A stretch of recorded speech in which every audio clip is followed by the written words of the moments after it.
De labor del Señor. Hoy día se me encomendó entregarles el mensaje en el último culto del año, así que estoy un poquito nerviosa, pero el Señor es conmigo. Así que vamos a leer en 1 Corintios capítulo 11, del versículo del 23 al 26. Que lleva por título La institución de la Cena del Señor. Así que pónganse en pie, vamos a leer.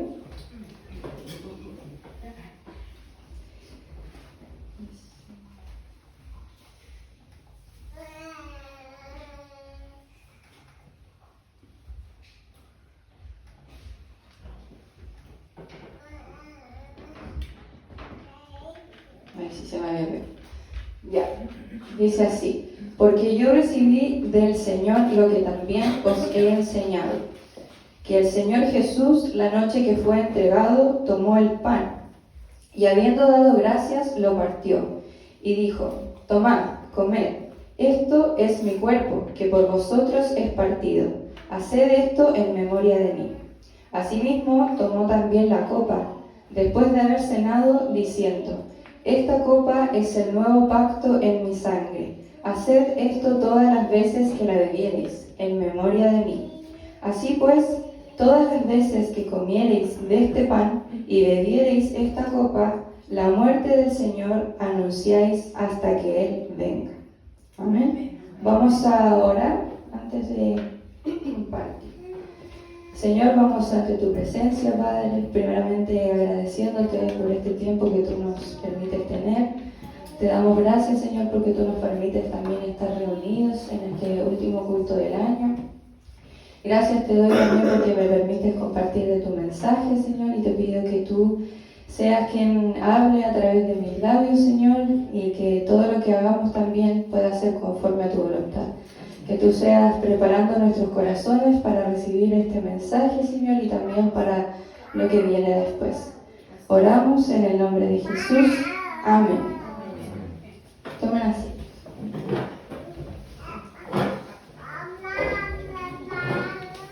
Bueno, el pasaje que acabamos de leer es y trata sobre la institución de la Cena del Señor.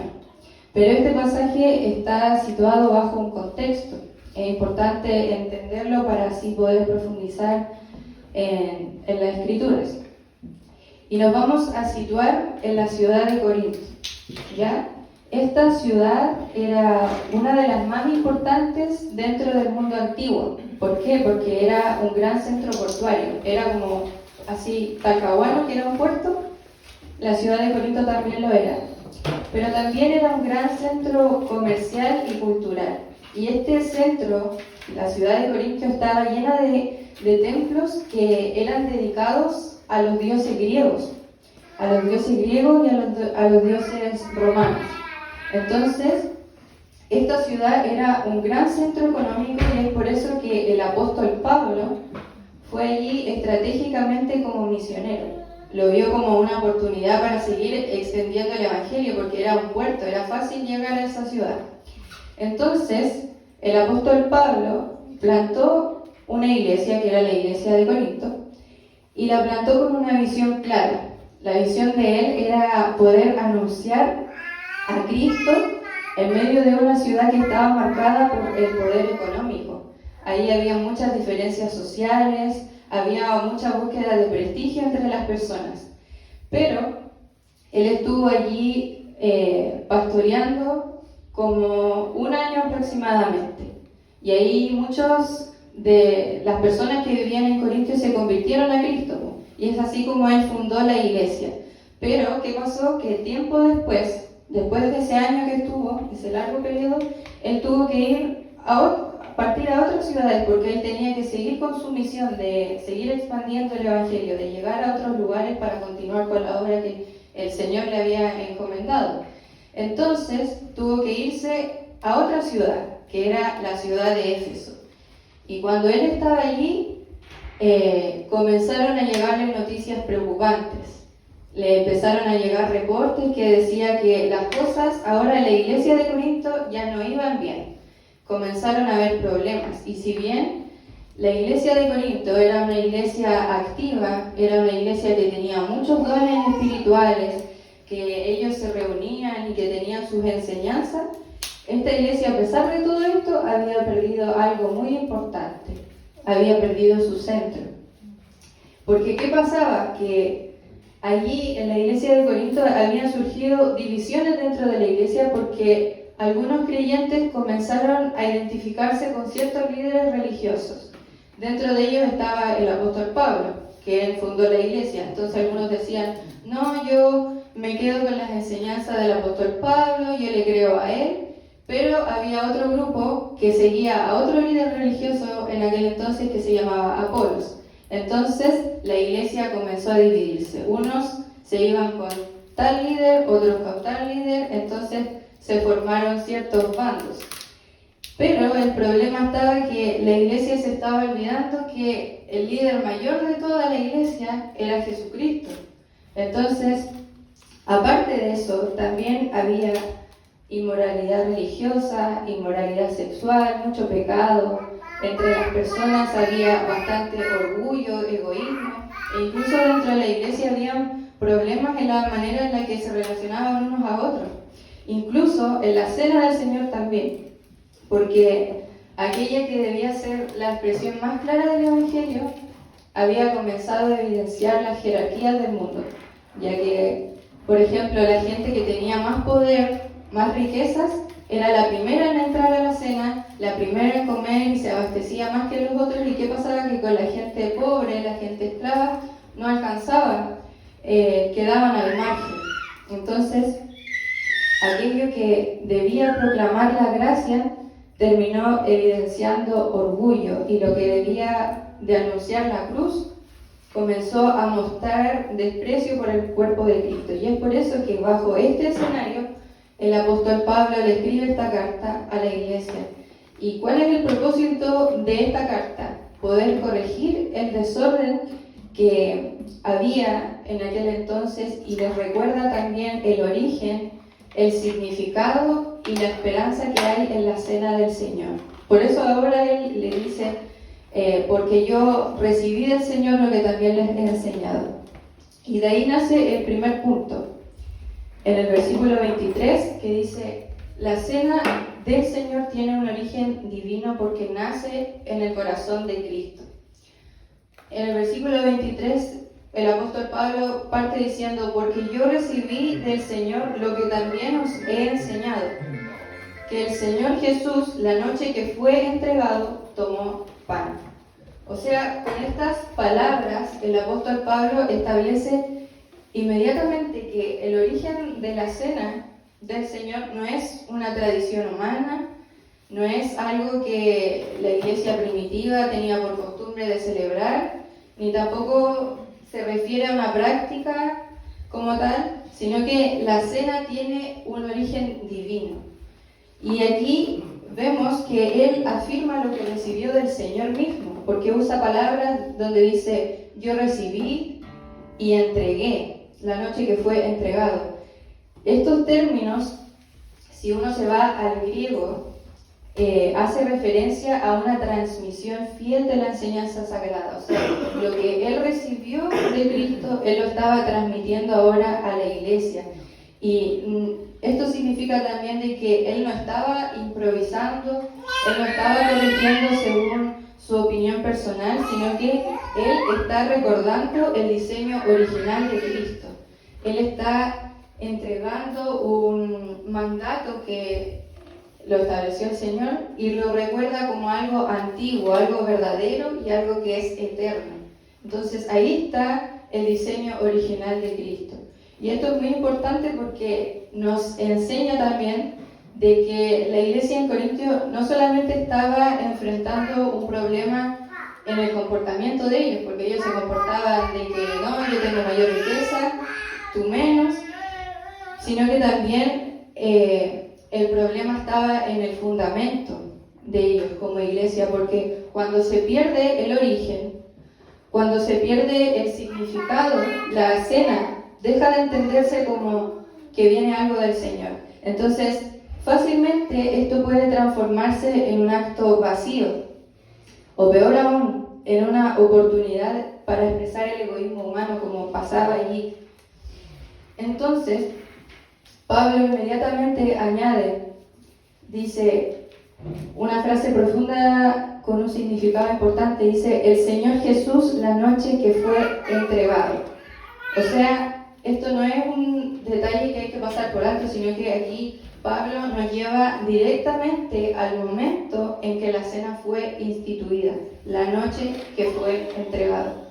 Y esa noche no fue una noche de triunfo, no fue una noche en donde Jesús tuvo reconocimiento o aplauso, sino que fue una noche triste porque fue la noche en que Jesús fue traicionado.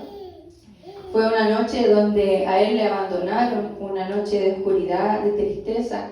Fue la noche en que Jesús fue entregado por uno de los suyos, pero también fue negado por otro de los suyos, por Pedro, y también fue abandonado por casi todos sus discípulos. Pero a pesar de esa noche terrible, de esa noche de traición, aún así Jesús decidió entregarse. Y aquí está el corazón del Evangelio, porque mientras el pecado humano le traicionó a Jesús, Cristo les amó, nos amó a nosotros. Mientras los hombres le fallaron, o nosotros le hemos fallado, Cristo permanece fiel. Entonces, la cena del Señor, la institución de la cena, nace en un contexto de dolor, porque Jesús sufrió, ¿cierto? Fue traicionado, pero también vemos el amor sacrificial de Él, ese amor redentor, porque Él voluntariamente se entregó por nosotros. Y esto confronta también directamente lo que ocurría en la iglesia de Corinto, porque cómo ellos podían despreciarse unos a los otros en la mesa del Señor cuando esta mesa fue instituida en la noche en que Él se entregó por todos, o cómo ellos podían buscar privilegios cuando el mismo Jesús renunció a los suyos para salvarnos. Entonces, aquí, al recordar el origen de la cena, vemos algo claro, que la mesa del Señor a nosotros no nos pertenece, no es nuestra, no es un espacio para exhibir el estatus social como sucedía entre ellos, no es un espacio para exhibir poder o espiritualidad, sino que esta es la mesa de Cristo y fue fundada en su entrega voluntaria y en su amor sacrificial. Entonces, por eso, antes uno de hablar del pan, antes de hablar de la copa o de la proclamación, Pablo nos lleva al origen, que es Cristo mismo. Porque cuando recordamos o cuando Cristo vuelve a ser el centro, la cena, la Santa Cena, recupera su significado. Y eso igual es un llamado para nosotros, porque hoy día vamos a tener una Santa Cena en nuestro último culto del año. Entonces hoy día debemos recordar de que no estamos participando de una tradición antigua o de una práctica religiosa por hacer, sino que estamos volviendo, hoy día vamos a volver a la noche en que Cristo se entregó por nosotros, por amor, y vamos a recordar de que nuestra fe no se sostiene en nuestra propia fuerza o en nuestra propia fidelidad hacia Él, sino que se sostiene en la fidelidad de Cristo, quien se entregó por nosotros. Y cuando leemos los versículos del 24 al 25, aquí vemos otro punto importante, que es donde la cena del Señor también proclama la muerte sustitutiva y suficiente de Cristo. Si leemos, dice, y habiendo dado gracias, lo partió y dijo, tomad, comed, esto es mi cuerpo que por vosotros es partido. Haced esto en memoria de mí. Asimismo tomó también la copa después de haber cenado, diciendo, esta copa es el nuevo pacto de mi sangre. Haced esto todas las veces que la bebiereis en memoria de mí. O sea, luego de haber entendido el origen divino de la cena, ahora Pablo nos lleva al contenido central de esta ordenanza. él mismo dice las palabras que Jesús le había entregado a él. Dice: esto es mi cuerpo que por vosotros es partido. Esta copa es el nuevo pacto de mi sangre. Y aquí el énfasis no está en los elementos en sí, como en la copa o el cuerpo, sino que está en lo que representa la copa y el pan. Y estos representan una realidad gloriosa, la entrega total de Cristo por su pueblo. Y cuando Jesús dice: esto es mi cuerpo, no está hablando literalmente de que el cuerpo de Jesús se transforme en pan, sino que está hablando de un lenguaje más profundo, más bíblico, más simbólico. Si uno va al griego, esto significa representar, señalar o también comunicar una verdad espiritual. Entonces, vemos que el cuerpo de Cristo fue entregado en la cruz. Y eso ocurrió de manera real, de manera histórica y también de manera dolorosa en la cruz. Y ocurrió una sola vez y fue para siempre. Y Pablo añade también una frase clave que dice que por vosotros es partido. Entonces, ¿qué vemos en este versículo? Vemos claramente la muerte sustitutiva de Jesús, de Cristo. Porque Jesús no murió como un mártir o como un ejemplo, un simple ejemplo moral, sino que Él muere por nosotros. Él muere en nuestro lugar. Él murió cargando el juicio, cargando el pecado que nosotros merecíamos. Él pagó por nosotros. Entonces, la cena, la institución de la cena del Señor, nos enseña de que ocurrió un intercambio glorioso, porque nuestra culpa cayó sobre Él. En vez de caer en nosotros, cayó sobre Él. Y su justicia ahora cae sobre nosotros. En cambio, la copa, que esta es descrita como un nuevo pacto en mi sangre, esta expresión conecta directamente con el Antiguo Testamento, ¿cierto? Cuando uno lee Jeremías 31, ahí Jesús anunció el nuevo pacto, pero no lo anunció basado en la obediencia imperfecta del hombre, sino que lo estableció en base a la gracia soberana de Él. Ya no se trataba de animales, sino ahora se trata de la sangre preciosa del Hijo de Dios, de nuestro Cordero inmolado, sin manchas ni arrugas. Entonces, la sangre de Cristo ahora no solamente inaugura un nuevo pacto, sino que lo garantiza, porque el sacrificio de Cristo fue un sacrificio eficaz, fue un sacrificio que fue completo, que ocurrió una vez y con eso fue suficiente. Entonces, cuando volvemos a la cena del Señor, esto no quiere decir que estemos repitiendo la cruz o que se nos renueve nuestra salvación, sino que estamos proclamando una obra que ya fue consumada, porque Cristo pagó. Entonces, cada vez que nosotros participemos de la cena del Señor, estamos confesando de que no tenemos nada más que añadir al sacrificio de Cristo, porque Él pagó una vez y con eso fue suficiente. Y esto era vital también que la iglesia de Corinto lo entendiera, porque había un desorden, había mucha confusión, pero también es importante para nosotros, porque si bien ellos tenían conflictos con el orgullo, con las divisiones entre los líderes, aquí Pablo recuerda de que todos nosotros llegamos a la mesa de Cristo por la misma gracia. Todos nosotros llegamos de la misma manera. Nadie puede acercarse por sus propios méritos o por sus propias fuerzas. Y ninguno de nosotros es más digno que otro. Todos somos igualmente dependientes de la sangre derramada de Cristo. Y por eso Jesús también dice, incluso 2 veces, haced esto en memoria de mí. En memoria de mí, lo repite 2 veces. Y no es que simplemente lo recordemos como algo emocional, algo que nos entristezca, sino que esto debemos recordarlo de manera activa, de manera obediente, ser agradecidos, porque cuando participamos de la cena, estamos recordando a Cristo lo que sucedió en aquella noche de traición y estamos confesando nuestra fe en Él.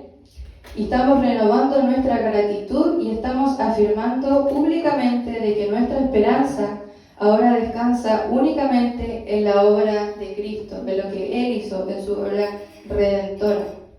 Eso es lo que nosotros debemos entender hoy cuando participemos de la Cena del Señor.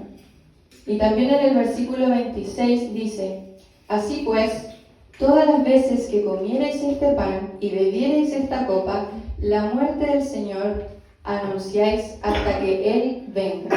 Hasta que Él venga. ¿Qué vemos aquí? Que la Cena del Señor también es una proclamación viva con una esperanza futura. Porque esta afirmación a nosotros como cristianos nos amplía el horizonte. Nos amplía el horizonte de la Cena del Señor, porque dice: todas las veces que comáis este pan y bebáis esta copa, la muerte del Señor anunciáis. Eso estamos anunciando, la muerte del Señor hasta que Él venga. Entonces, la Cena del Señor no es un acto hacia adentro, ni únicamente un recuerdo personal que podamos tener, sino que es una proclamación pública del Evangelio. Porque cada vez que participamos de la cena, estamos anunciando algo, estamos predicando, pero a lo mejor sin palabras, porque estamos sirviéndonos, ¿cierto? Simbólicamente, estamos confesando nuestra fe delante de Dios, delante de la comunidad, delante del mundo. ¿Qué podemos entender entonces? Que Cristo murió por nosotros, por amor, y la iglesia existe en base a esto.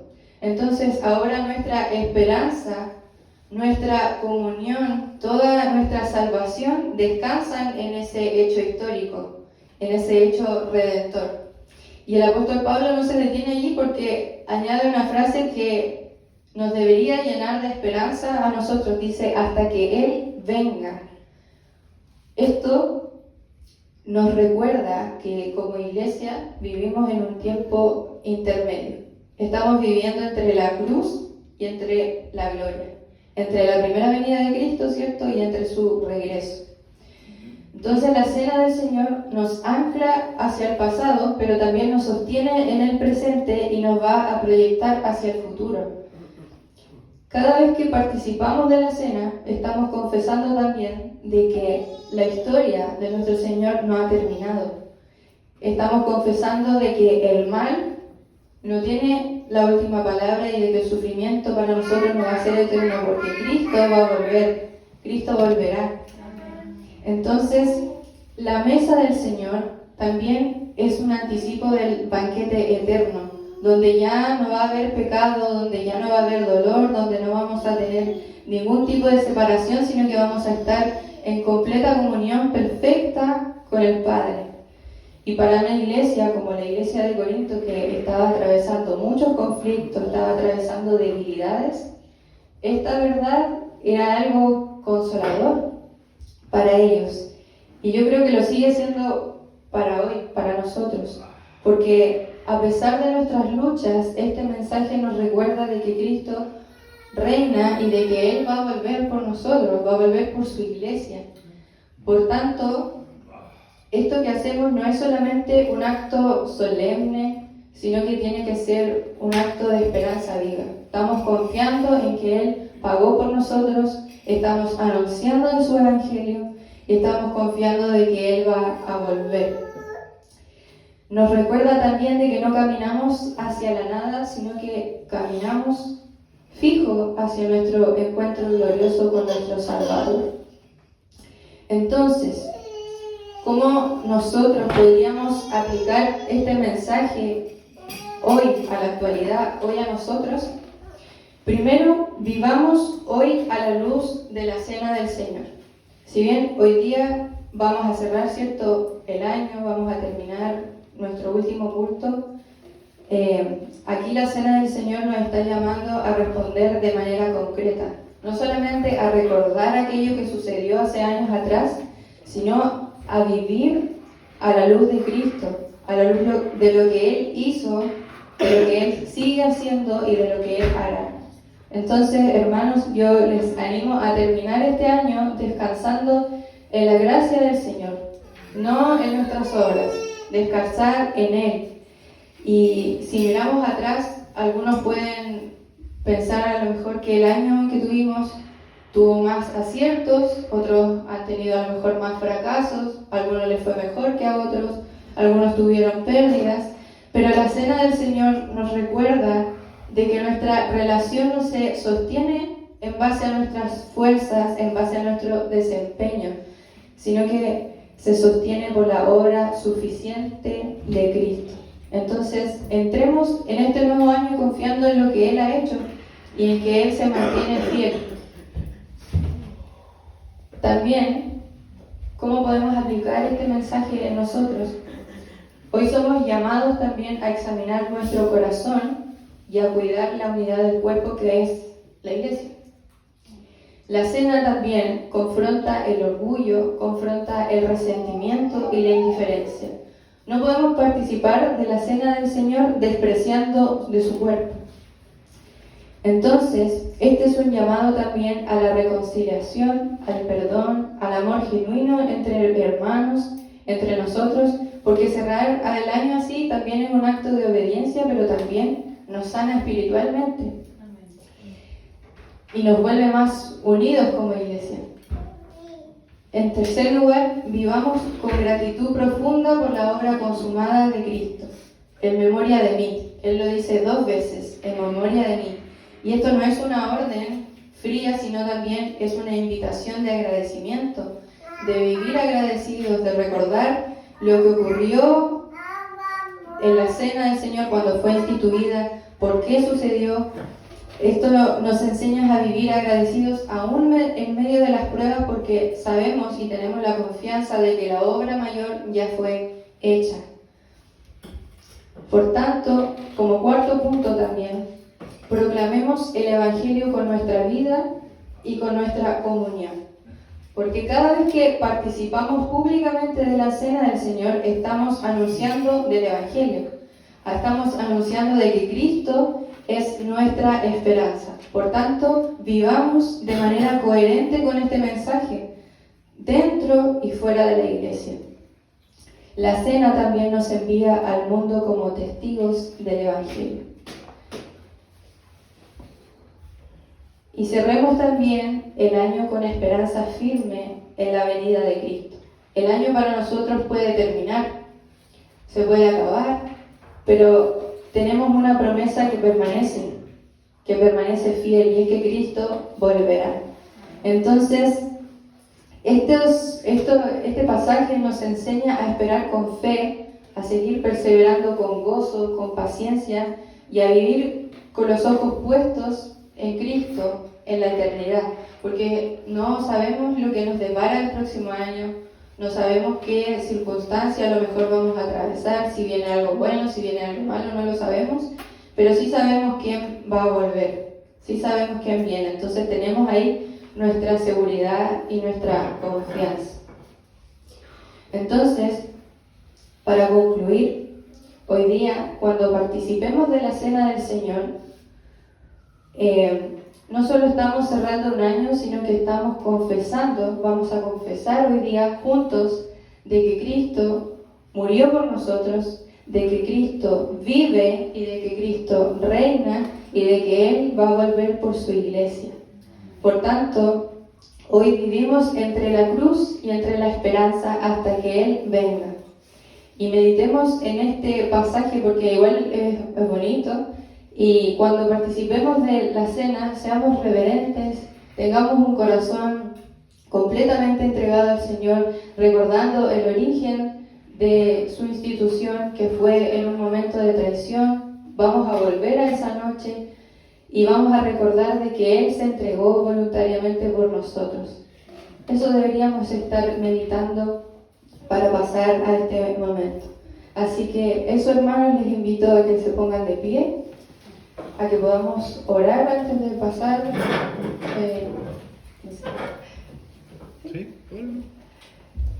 Señor, vamos ante tu presencia, Padre. Te agradecemos, Señor, por tu palabra, Señor, por lo que tú nos enseñas. Te pido que tú nos seas ayudando a atesorar este mensaje en nuestro corazón y que cuando participemos ahora de la cena del Señor podamos recordar lo que tú hiciste por nosotros un día en la cruz, Señor, a recordar aquel momento en donde te traicionaron, te negaron, te abandonaron, Señor, pero tú aún así decidiste dar tu vida por nosotros, Señor. Y recordar de que estamos anunciando públicamente de tu evangelio, Señor, y recordar de que tú también un día volverás por nosotros. Y te pedimos que también nos ayudes a mantenernos fieles, a confiar en tus promesas, Señor, y dejamos todo este tiempo en tus manos, Señor. Esperamos que sea agradable ante tus ojos y oramos juntos en el nombre de Jesús. Amén.